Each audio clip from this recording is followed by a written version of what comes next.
Hello' বন্ধুসকল, আজিৰ ভিডিঅ'টো বহুত ধামাকাদাৰ ভিডিঅ'। আপোনালোকে যদি ভাবি আছে এটা আইফোন ল'ম বুলি, এতিয়া আৰু আপোনালোকৰ টেনশ্যন ল'ব নালাগে। আপোনালোকে অতি কম খৰচত, অতি কম পইচাত আপোনালোকে অতি সহজত আপোনালোকে আইফোন ল'ব পাৰিব। আপোনালোকে ভিডিঅ'টো স্কিপ নকৰিব, সম্পূৰ্ণ শেষলৈ চাই থাকক।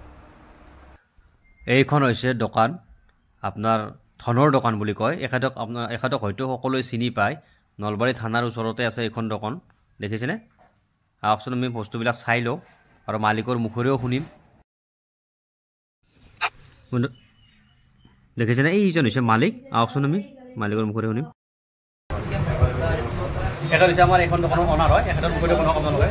নমস্কাৰ, আমি থানাৰ চকত যিখন ধনৰ দোকান আমি যোৱা ৰবিবাৰে মুকলি কৰিলোঁ আৰু এইখনত খুব ভাল বেছি ৰেচপন্স পাইছোঁ। আমি 2 দিনত খুলি কিনে আমি ইমান বেছি, মই আজি এতিয়া কোৱান্টিটিটো ক'ব বিচৰা নাই, বহুত বেছি চেল হৈছে, ভাবাত কৰি মানে বহুত বেছি। আৰু আমি যিহেতু পূজা আহি আছে, আমি বহুত বেছি অফাৰ আহি আছে আমাৰ ইয়াতে। আৰু যদি আপোনালোকে তাতকৈও বেছি এডিশ্যনেল অফাৰ পাব, যদি আপোনালোকৰ ক্ৰেডিট কাৰ্ড থাকে, ক্ৰেডিট কাৰ্ড লৈ আহিব। আৰু মই এটা কথা ক'ব বিচাৰিম এই হিচাপতে, আপোনালোকে যি ভাবি আছে যে মানে অনলাইনত আমি মানে ক্ৰেডিট কাৰ্ড হওক বা ডিছকাউণ্ট পাই থাকোঁ, তেনেকুৱা নহয়। আমাৰ অথৰাইজ ডিলাৰ হয়, ইয়াতো আপোনালোকে অফাৰবিলাক পাব। আৰু যিমান অনলাইনত অফাৰ আহে তাতকৈও আমি অফাৰ কমতে কৰাই দিম। আপোনালোকে খালি একবাৰ আহি ধনৰ দোকানত ভিজিট কৰক। আমাৰ নলবাৰীতো থানা চকত আছে দোকান। এতিয়া আইফোন বুলিলে বিভিন্ন ধৰণৰ মোবাইল আপোনালোকৰ EMI-ত পাব। আপোনালোকৰ ধৰক এতিয়া আইফোনৰ চিজন চলি আছে, আপোনালোকৰ সকলোৱে আইফোন ল'ম বুলি ভাবিছে, তেতিয়া টেনশ্যন ল'ব নালাগে। আপোনালোকে 1000 হ'লেও ল'ব পাৰিব আইফোন। আৰু আপোনালোকৰ যদি চিভিল ভাল হয়, মই এটা বস্তু ক'ব বিচাৰিম, মানে যিহেতু চিভিলৰ কথাটো আহি গ'ল, যদি আপোনালোকে আমাৰ ইয়াতে ফাইনেন্স উপলব্ধ আছে, যদি আপোনালোকে ফাইনেন্সতো ল'ব বিচাৰে, তেতিয়াহ'লে আমাৰ ইয়াতে কোনো ধৰণৰ ৰেট অফ ইণ্টাৰেষ্ট নাই।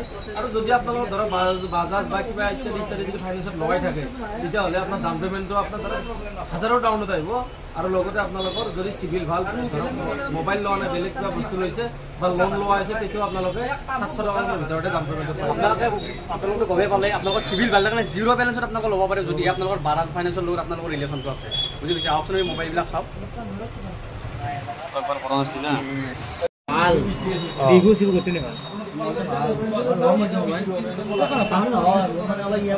এইটোৰ প্ৰাইচ কিমান মান আছে? এইটোৰ প্ৰাইচ কিমান আছে? 64 আছে, কিন্তু 59 5,000 টকা ডিছকাউণ্ট হ'ব। 5,000 টকা ডিছকাউণ্ট হ'ব, 59 হ'ব। মানে 64 আছে, 5,000 টকা ডিছকাউণ্ট আছে। এইটো মডেলটো কি আছিল? আইফোন 15 Pro Max টো নহয়, Pro টো ন?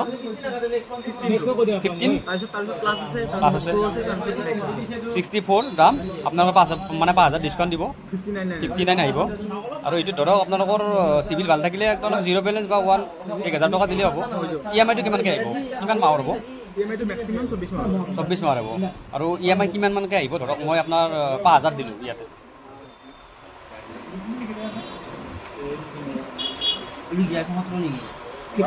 মোটামুটি ধৰি লওক 2300 মান টকা আহিব। 2300 মান টকা আহিব, মানে ইজি হৈ দিব পাৰিব।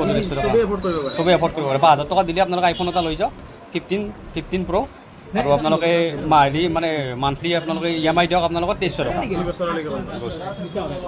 গতিকে আপোনালোকে নলবাৰীলৈ আহক আৰু এটা সুন্দৰ আইফোন কিনি লৈ যাওক। ভিডিঅ'টো ভাল লাগিলে লাইক, শ্বেয়াৰ, ছাবস্ক্ৰাইব কৰিব নাপাহৰিব। আৰু ভিডিঅ'টো কেনে লাগিছে এবাৰ জনাব। জয় অসম।